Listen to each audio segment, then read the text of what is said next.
Y el mensaje de esta mañana se llama la santidad de los que sirven en el templo.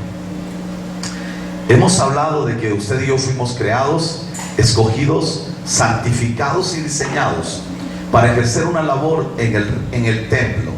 La iglesia no es el templo es el cuerpo de Cristo, somos nosotros el templo, amén. Hay una labor que yo como templo voy a ejercer en el mundo, amén. Hay algo y usted tiene que ser también. Usted conmigo a la palabra de Dios, a Ezequías, segunda de Crónicas, por favor, capítulo 29, verso 3, por favor. Cuando lo tenga, o desde el 1 vamos a leer. Cuando usted lo tenga, me dice amén. Segunda de Crónicas 29, 1. Fíjense que bien lindo. Vamos a hablar de Sedequías. Tal vez usted alguna vez se ha molestado porque se canta, se aplaude, se danza en la iglesia. O tal vez usted ha traído a alguien que le ha dicho controversias. Andrés, tal vez tú en algún momento me llegaste a participar de que alguien te decía: es que mueven mucho las emociones con los cantos, por eso llora, ¿no? Sí, así. Mira lo que dice la Biblia, no lo digo yo, y quiero que lo enfoques. No aquí, 25, ponme el verso 25. De ahí, quiero que enfoques lo que dice la Biblia. No lo digo yo. Quiero que usted enfoque lo que dice la Biblia con respecto a los instrumentos, a la danza y a los cánticos que en la iglesia hacemos. ¿Sabe que en la iglesia no cantamos para nosotros ni para agradar a nadie? Y mire lo que dice la palabra, porque es mejor. Mi guía es la palabra. Diga también la mía. Puso también levitas, ¿dónde? En la casa de Jehová. ¿Con qué?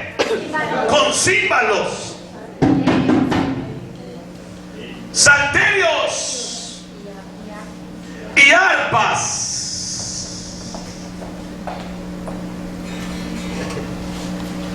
Arpas, conforme al mandamiento de David, ¿sí?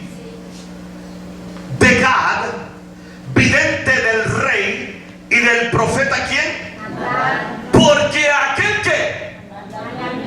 Porque aquel que diga la alabanza, la música y las danzas en la iglesia es mandamiento de Dios. Ahí está lo que dice. ¿Y por qué danzan? Dígale, lee la Biblia, lee.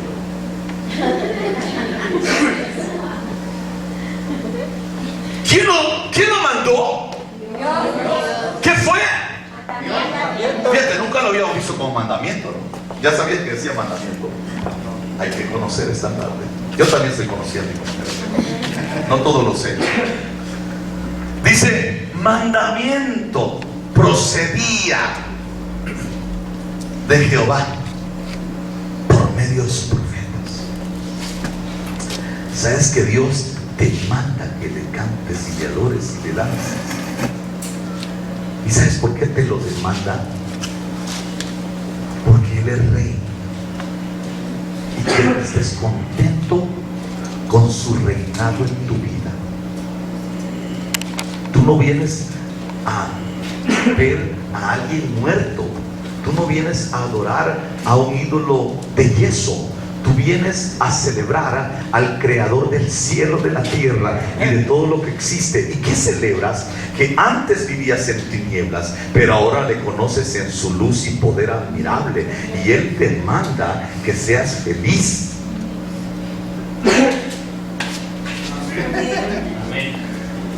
¡Mandamiento! Y dicen, oye, danza. ¿Quién fue Manuel? Híjole. ¿Qué fue Daniel? En algún momento dejamos de obedecer el mandamiento de Dios por oír malos líderes. Israel había caído en una degradación espiritual por malos liderazgos. Un mal líder te va a llevar al principio. Dios es el principio. Un mal líder te va a establecer en los principios. De Dios vienen los principios. Un buen líder Ya Luis está así. Te está gustando, ya te lo está disfrutando, ¿verdad? Es que eso es así. Cuando un liderazgo se establece, cuando alguien me mete en un liderazgo y yo me meto a la cobertura de alguien, tengo que denotar en esta persona que Dios esté en esta persona, para que a través de Dios en esta persona yo pueda ser instruido. Porque si me van a hablar los sentimientos de una persona, voy a llegar al carácter de un ser humano y no al temple del Dios eterno que me está llamando. Yo no pretendo ser formador de hombres. Dios pretende formarte a ti, no yo. Alguien decía que no le gustaban los cantos en la iglesia.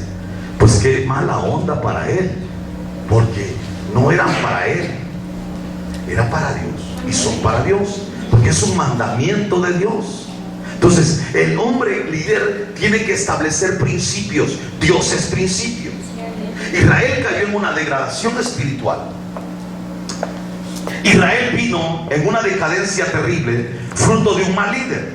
Acá todos tenemos presentes a Acab, su bruja, hechicera, malvada, Jezabel, perversa, hija del diablo, condujo a Israel a un camino alejado de Dios, hasta que aparece un rey que amaba a Dios y que reconocía principios de Dios. Dígale al que está a su lado: fundamental. Si vas a vivir para agradar a Dios, vive en sus principios. ¿Estamos de acuerdo? Entonces dice que vamos a Crónicas capítulo 1, 29:1. Comenzó a reinar ¿quién? Ezequías, siendo de 25 años, y reinó 29 años. En Jerusalén el nombre de su madre fue Abías, hija de Zacarías. Síguele por favor. ¿E hizo qué? Entonces, hacer lo recto es hacer lo que a Dios agrada. Yo tengo que reflexionar: quiero servir a Dios, nací para servir a Dios, voy a hacer lo recto ante Dios. No importa la posición y la condición que yo reciba, siempre que esté yo en posición de liderazgo, seré alguien que influya para bendición de los demás. Y voy a establecer principios, aunque a los demás no les guste. Betty me compartía hace un rato, su predicación a veces es tan profunda y penetra a la gente, que la gente dice: ya comí, ya me voy, ya no compro el disco. Pero sería magnífico que lo volviéramos a reflexionar. ¿Y qué dice? E hizo lo recto ante los ojos de Jehová, conforme a todas las cosas que había hecho David su papá. Note, buenos padres, dígalo. Buenos padres, hablando del día del padre. Buenos padres enseñan bien a sus hijos. La forma que usted y yo tenemos que corregir a nuestros hijos, ¿cuál es? Como una vara. Ya no agarremos cables para golpear a nuestros hijos. Ya no los agarremos a zape ni a puñetazos. Cómprate una varita, una tablita bien hechecita, bonita, y 2 en las pompas. En las pompitas, no le peguen otra parte. Dígale: hijo, te voy a corregir porque hiciste esto. Voltea las pompitas, pum, pum. Nadie dice: chamaco, me caes gordo. Eso hacemos. Un buen padre enseña bien a su hijo. Corregir a nuestros hijos no es malo. Malo es de la manera que lo hacemos. Entonces tenemos que comprar una tablita bonita así. Si quieres tabarnícela, que deslice mejor. Pero sí, no le va a dar en otro lugar sino aquí. Amén. Pobre de mí, porque yo no tenía. Imagínense cuando me castigaba. ¿No? Los que tienen mucho, ¿cuántos tienen mucha pompa? No llegaron a la repartición. Dice, síguele 3. El primer año de su reinado, cuando este rey es establecido, en el primer año de su reinado, en el primer mes, yo creo que este hombre por aquí dijo: ya fui elegido rey, cuando me nombren rey y me abran la puerta del reinado, yo voy a entrar al templo. Este no. Fíjense el principio. ¿Cuánto le agradecen a Dios entrando el año? Aleluya. ¿Cuánto le dan todo a Dios entrando el año? Y dice, en el primero de su reinado, el mes primero, abrió las puertas de la casa de Jehová. ¿Y qué? O sea que las puertas de la iglesia estaban en ruinas. Israel se había apartado de Dios. Israel había caído en una condición, aunque era llamado a servir, ya no tenía la santidad y la rectitud para servir, porque había permitido tantas cosas. La casa representa nuestro corazón y nuestra vida. Yo no voy a poder servir a Dios en plenitud cuando haya polvo. El polvo representa el abandono de mi vida. Y dice que Él abrió las puertas de la casa de Jehová y la reparó. Síguele. E hizo venir a los correctos. Note, aunque Él era el rey, Él no dijo, yo como rey me voy a meter al templo, voy a orar, voy a hacer. No, hay que dejarle la labor a quien le corresponde.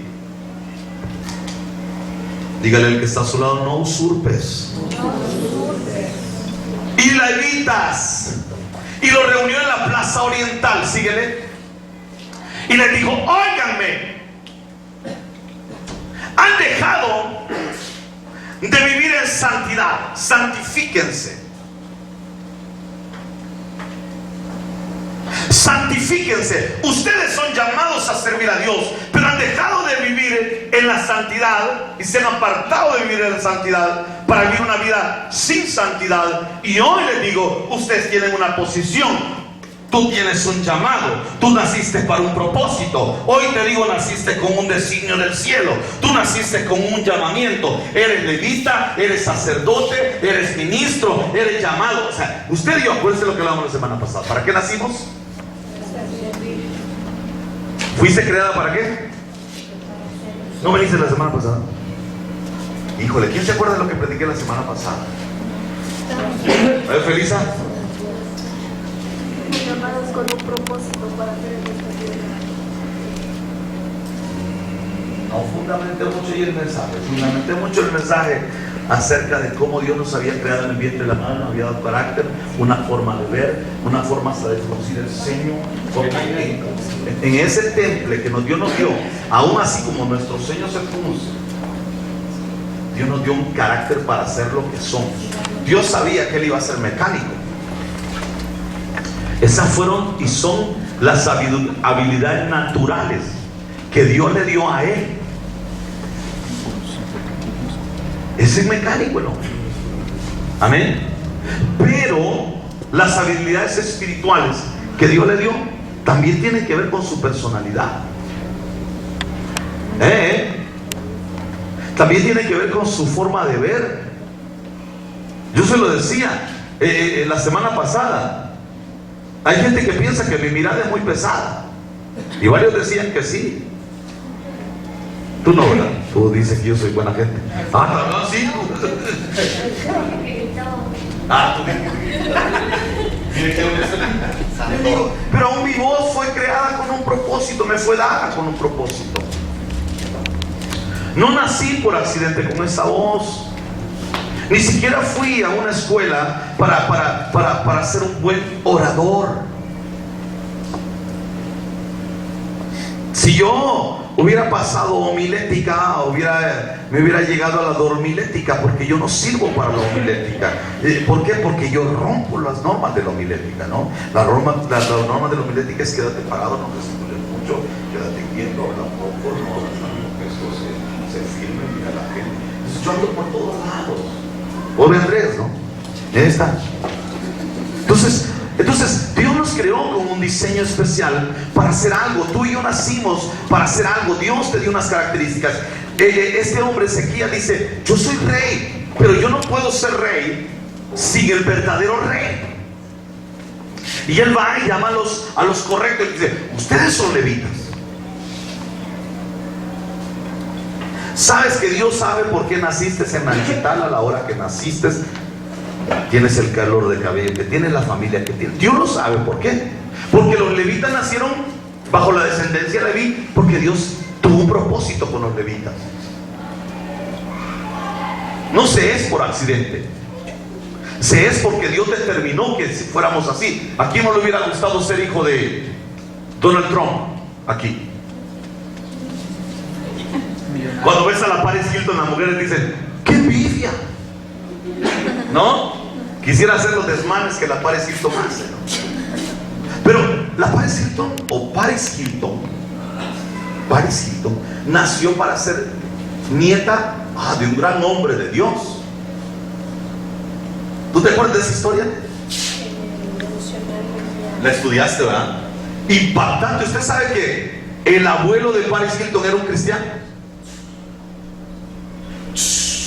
Mira lo que vino a hacer, pero tarde o temprano esa muchacha va a declarar que Cristo es rey. ¿Usted sabía que el abuelo de Paris Hilton era un cristiano? Dígale al que está a su lado: por eso compra los manuales de tiempo con Dios, para que aprendas. Pero mira, dos cosas: eres codo y no quieres leer. Es el comercial de Manuel. Y los discos para ponerlos cada rato a recordar. Y los discos para hacer los cuadros. Entonces, mire, el abuelo, yo me desvío un poquito, pero vuelvo.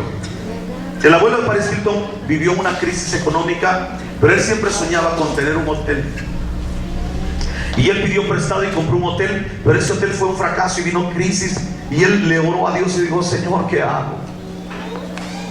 Y él dijo: no, pues yo no sé qué hice. Pero él siguió creyendo a Dios y pedía a Dios. Iba todas las mañanas a orar al templo. De madrugada se iba a pedir a Dios. Y mire qué emporio llegó a establecer este hombre. Pero él daba sus diezmos a Dios. Y él le dijo: Señor, yo te voy a servir con todo. Su nieta, híjole, no sabe ni lo que está cosechando. Pero así es, nacimos para hacer algo. Y Ezequiel le dice: ustedes son los sacerdotes, ustedes son los escogidos. Tú eres la escogida.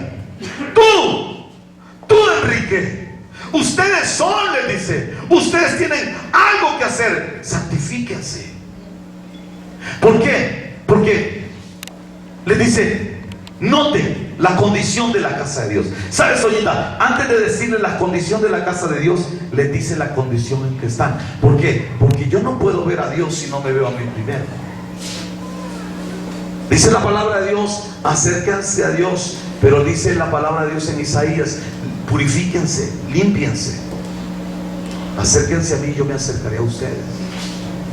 Pero yo tengo que ver mi condición. Yo no puedo venir a Dios como quiera, cuando quiera y porque quiero. Yo tengo que darme cuenta que Dios me demanda santidad y rectitud de vida. No soy santo por mis acciones, soy santo por la sangre de Cristo. Pero a partir de que fui santo por la sangre de Cristo, tengo la responsabilidad de permanecer en esa santidad y limpieza. Y dice que le dice: límpiense. Ahora santifiquen el templo de Dios, porque ustedes han dejado de ser y de hacer lo que debían de hacer. Cuando tú dejas de hacer lo que debes de hacer, tu casa, que es templo, tu vida, tu cuerpo, que es templo, deja de ser lo que debe de ser para Dios. Y empezamos a encontrar cosas que no debemos de encontrar en el templo. ¿Te gustaría llegar a la iglesia y que esté sucia? Entonces, ¿cómo te gustaría que Dios descienda sobre ti y te lleve donde quiere llevarte?